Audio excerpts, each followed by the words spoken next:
Let him have his birthday alone, my mom laughed. We're not wasting money on that. Thanks for the clarity, I said.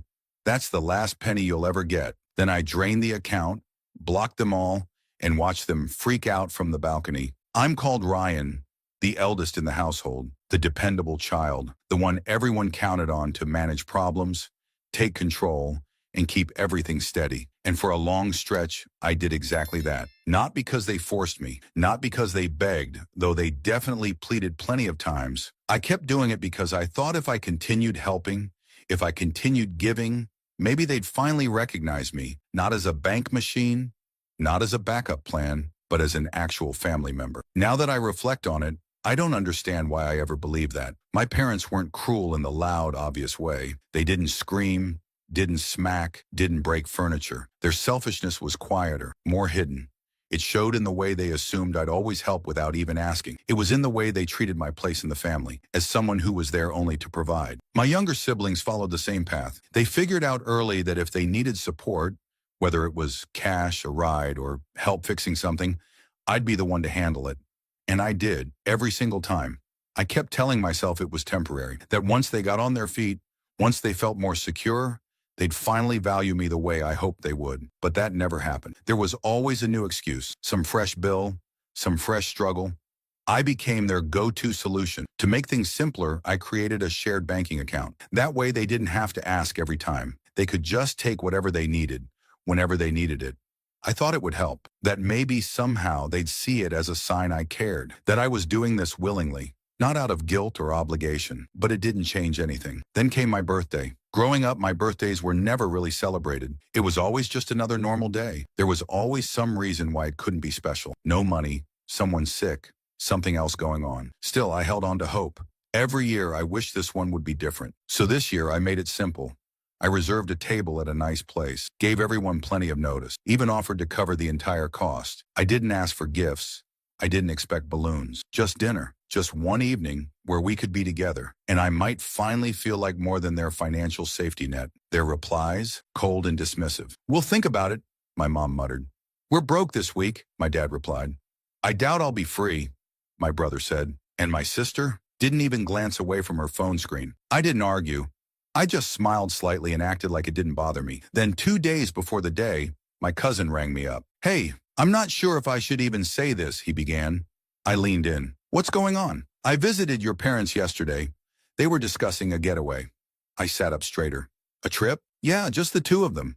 Water slides, hot tub, fancy rooms. My stomach turned. You're sure? I asked if you were joining, he said.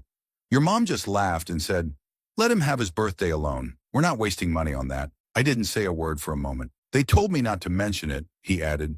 But dude, that's messed up. I slowly let out a breath. Strangely, I didn't feel angry.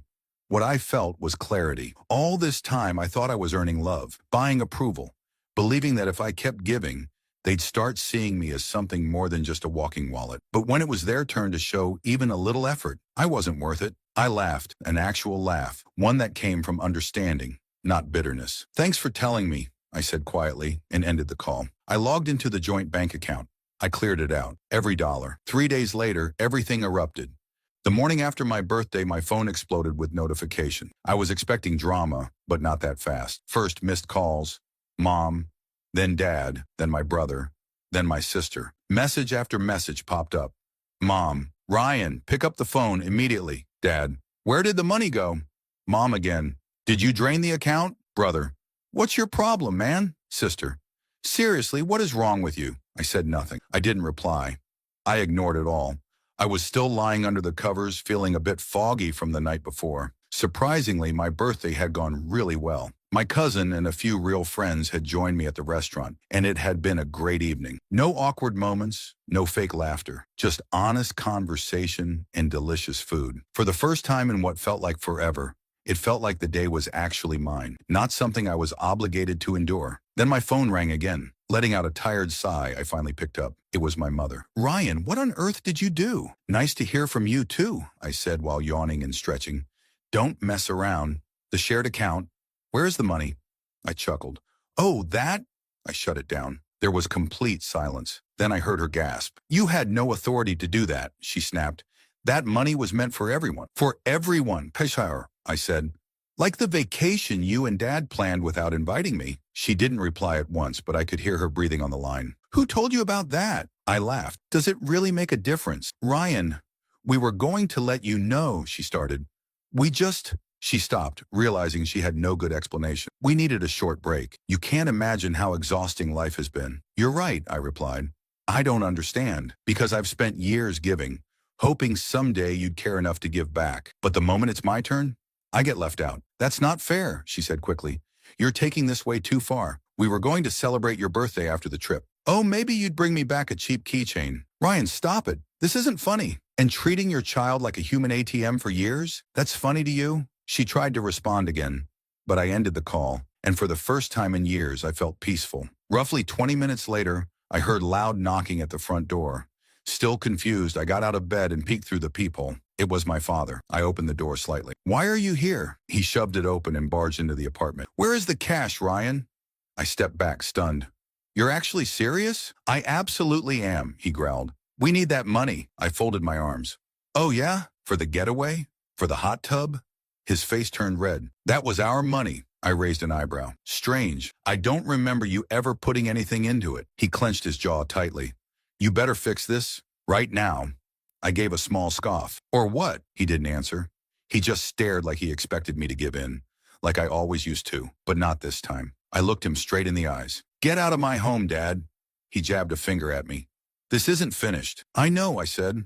And that's the best part. He spun around and slammed the door behind him so hard it rattled. I locked it, then sat down. My heart was racing. Then the phone rang again. This time it was an unknown number. I hesitated, then picked up. Hello? A deep voice responded. Hello, Ryan. This is Officer Reynolds from the town police station. We need to speak with you about a complaint involving missing money, filed by your parents. I nearly burst out laughing. They were really that desperate. I stayed quiet for a second, holding the phone against my ear. A small smile on my face. A theft complaint? That was a new low. Even for them. The officer continued, saying my parents had claimed I had taken money from a shared family fund and that they wanted to open a discussion.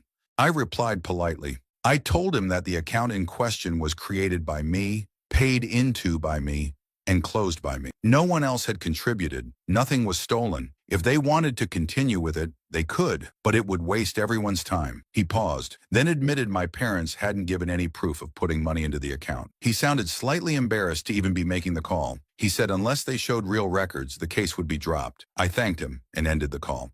Not even 20 minutes passed before my screen lit up again. This time, it was my brother. I let it ring, then my sister, then my mom once more. I didn't answer. By noon, the messages had changed completely. At first, they were angry.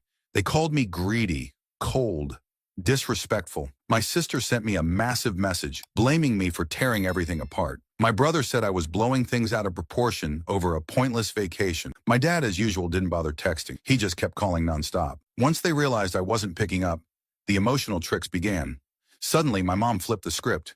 She acted hurt, claiming she was heartbroken and had never raised me to be so cold. She said she was shocked I'd walk away from my own relatives like that. She painted the picture like they were the ones suffering, like I hadn't been the one paying their expenses for years, like I wasn't the one they always relied on, like I hadn't spent my life waiting to feel appreciated, only to be tossed aside the second I stopped being useful. I stayed silent. Just when I thought they were done trying, my cousin called again. His voice was nervous this time. He said my parents weren't just mad. They were livid. They had been calling other family members, twisting the truth, making me look like the villain. They told everyone I had robbed them, that I had disappeared when they needed me most. And the worst part, some of the family believed it. He warned me that more calls and texts were likely coming. Then he added something else. They're still going on the vacation. I actually laughed. After all of it, the shouting, the drama, the police, they still had the audacity to go. But it didn't end there. The next day, I received a message from a number I didn't recognize. It was a screenshot, a hotel booking made under my name. My parents had used my credit card to pay for their resort stay. I stared at the image, my stomach in knots, my name, my card, my funds. They had gotten access somehow. I paused to think. I had already shut the shared account. I had taken extra steps to protect everything. Then I remembered, years back, I gave them one of my credit cards for emergency. They must have kept the information. I opened my bank app, and there it was, a pending charge. Not for a standard room, 2 bookings, a premium suite at a luxury hotel. They hadn't just planned a quick escape. They had gone all out. using my identity. This wasn't just wrong, it was criminal. I phoned the bank right away and explained the situation. The agent on the line was kind and said they'd block the payment and send me a new card. I asked where the booking had been made. Turns out it wasn't far away, just a few hours drive, a high-end property. I sat there holding my phone tightly, trying to decide what to do next. This wasn't just about money anymore. They weren't just depending on me. They were crossing legal lines, and they expected me to sit there quietly. So I didn't. I contacted the hotel, explained everything, and sent proof that I was the real account holder and that the charge was unauthorized. The front desk staff were professional but clear. They couldn't allow anyone to stay using stolen card info. The reservation was canceled on the spot, but I wasn't finished. I called my cousin. Feel like taking a short drive? I asked. An hour later, we were on the road, heading straight for the hotel. I didn't tell him the full story, just enough for him to understand that my parents had done something shady again, and I was done being passive. He chuckled and agreed to join me. He always thought they used me, but even he couldn't believe how far they were willing to go this time. We got there late in the day. I walked into the hotel lobby and approached the counter calmly. I asked, "Have the guests under this name checked in yet?" The woman behind the desk paused, then nodded slowly. "They arrived earlier today," she said, but ran into a problem. She explained that once they discovered the booking had been canceled, they caused a huge scene. They argued, yelled, begged the staff to fix it. When that didn't work, they tried to pay for another room. But none of their cards worked. I felt a wave of satisfaction rush through me. They never thought I'd push back. "Where are they now?" I asked. The woman smiled politely. "They left not long ago, looked very unhappy." I turned to my cousin, smiling. "Let's book a room." And we did, at the exact same hotel they tried to stay at. Only this time, the room was paid for, honestly, by me, for me. That night, we sat near the spa, drinks in hand, enjoying the quiet evening sky, without guilt, pressure, or chaos. Just peace. I understood the real chaos hadn't passed yet. I knew my parents would push back harder than ever, but for the first time in ages, I wasn't nervous. I felt ready. When I got up the next morning, my phone was overflowing with missed calls and messages, just as I had expected. My parents were clearly losing it. "Mom, what did you do?" "Dad, you're an ungrateful brat. Make this right." "Brother, dude, are you serious? You ditched her." "Sister, you're such a total a-hole." I took a sip of my coffee while scrolling through all the chaos from a chair on the balcony outside the hotel room. My cousin was still out cold, but I had a strong feeling this day would be eventful. Just as I was about to put my phone on Do Not Disturb, another alert came in. "Mom, we're on our way to find you." My eyebrows lifted. That caught me off guard. I figured they'd sulk at home and plan their next guilt trap strategy, but they weren't waiting. They were heading straight for me. I thought about what to do. I could pack my things, leave early, and avoid the confrontation, or I could stay and face them directly. I went with the second choice. Roughly 2 hours later, I was stretched out by the pool when I spotted them. My mother, father, brother, and sister were marching toward me like they were ready for battle. Other hotel guests turned to watch as their voices grew louder with every step. "What is wrong with you?" my father shouted. "You left us with nowhere to stay." I lowered my sunglasses. "Didn't you bring your own car? You canceled our hotel," my mom screamed. "We were stuck with nowhere to sleep." I gave a casual shrug. "Not my issue." My brother stared at me like I was a stranger. "You really don't see how messed up this is?" I placed my drink down and sat upright. "Oh, I see exactly how twisted this is. You used my credit card to plan your trip, without telling me, and thought I wouldn't find out. Then you acted like I ruined it when it blew up in your face." My sister folded her arms across her chest. "We figured you'd act like a normal person." I laughed. "Normal? You mean like how you ignored my birthday? Or how you've all treated me like a walking wallet for years?" My dad's face went red. "This isn't how people treat their own blood." I stood up, done pretending. "No, you don't get to say that. Family isn't about taking and only caring when the cash stops. You've had endless chances to treat me like a person. You never did." For once, no one had a comeback. My mom looked frozen, like she couldn't believe I was finally defending myself. My dad muttered something under his breath. Then they turned around. No apology. No admission, just bitterness because I had stopped being their doormat. I watched them walk off, and for the first time in a long time, I felt free. As they disappeared through the parking lot, I stayed put. I half expected my mom to spin around for one last emotional jab, one last attempt to twist things and make me give in, but she didn't. Maybe even she knew it wouldn't work anymore. My cousin came over and handed me a fresh drink. He had watched from a distance, giving me space to handle it myself. "That wasn't too bad," he said with a grin. I let out a breath and shook my head. "You think that went well?" "Well, they're gone, aren't they?" I didn't say anything right away. Gone. Sure. But for how long? Part of me still felt like the next round was coming. More calls, more guilt, more efforts to drag me back. But then something unexpected happened. Time passed. First a few hours, then an entire day, then another. And for the first time in as long as I could remember, everything was quiet. No begging, no lies, no sudden fake emergencies trying to pull me back into their mess. At first it felt strange, like something was off. I had spent so long being needed, being used, that their silence almost felt unnatural. I kept checking my phone out of habit, half expecting another dramatic message to pop up, but nothing did. On the third day, my cousin looked over and said, "You look off." I glanced up. "Off how?" "Like you're waiting for a call." I paused, then set my phone down. "Maybe I am." He leaned back. "Do you want them to?" I didn't know what to say. I wasn't sure how I felt. Part of me felt lighter than I had in years. No more demands. No more giving everything and getting nothing back. But another part of me couldn't ignore the truth. They were still my relative, no matter how much they took advantage of me, no matter how selfish they had been. And it was hard to accept that they were willing to let me go that easily. My cousin probably noticed the look of doubt on my face because he sighed and said, "Look, man, I know it's tough, but seriously, if you weren't handing them cash, what exactly did they contribute to your life?" I said nothing. "Exactly," he went on. "They only ever rang you up when they needed something. They only came around if they could benefit somehow. Do you actually think that pattern is going to stop?" I swallowed the tightness in my throat. "They're still my parents." "And you're still their son," he shot back. "Didn't stop them from treating you like their personal money supply." I didn't want to face it, but he was right. If my parents truly cared, they would have shown it by now. They would have apologized. They would have done something, anything to make things right. But they hadn't, because I was no longer valuable to them. I wasn't a constant cash flow anymore, so now I wasn't worth their time. That truth hit me harder than I ever expected. I slowly exhaled and ran my hand through my hair. "So what do I do now?" My cousin shrugged.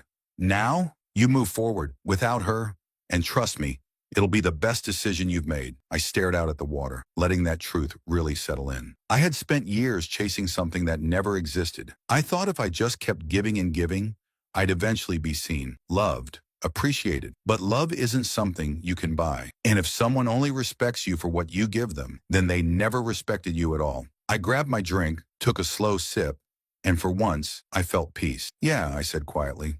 "You're right." And right then, I let her go. As the months rolled by, not having them in my life felt weird at first. I'd been the fixer for so long that their absence created this unfamiliar quiet. But with time, I realized it wasn't emptiness I was feeling. It was release. No more surprise emergencies in the middle of the night. No more manipulation. No more watching my bank account shrink just to avoid argument. For the first time in what felt like forever, my paycheck stayed mine. My calendar was my own. My peace couldn't be bought anymore. And just like I figured, my parents never contacted. No apologies. No attempts to reconnect. Not even a text. Nothing. And that silence proved what I already knew deep down. They never cared about me, only what I gave them. Then one random afternoon, my cousin rang me again. "Bro, you're not going to believe what happened," he said, practically laughing into the phone. I raised a brow. "Do I even want to know?" He took a deep breath and dropped the news. "Your parents? Yeah, they just got conned." That got my full attention. "Wait, what?" "They fell for one of those scam investments. You know the ones. Some fake businessman says he'll double your money if you send him a small payment first." I blinked. "You're joking." "I wish," he said, cracking up.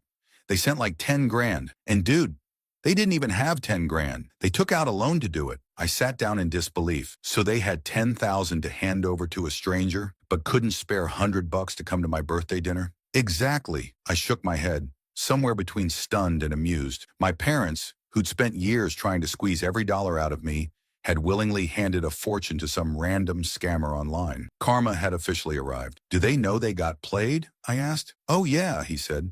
"They're freaking out. Tried calling the bank and everything, but because they sent the money willingly, the bank can't reverse it. Now they're stuck in debt." I couldn't help it.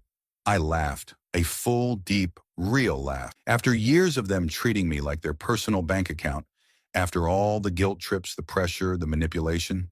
And this is how it turned out. They gave thousands to a scam because they thought they were too clever to be fooled. The justice? Priceless. My cousin chuckled. "Bet they're wishing they still had your money right now." "No doubt," I said. He paused, then asked, "You thinking about reaching out?" I thought for a second. Then I smiled. "Nope."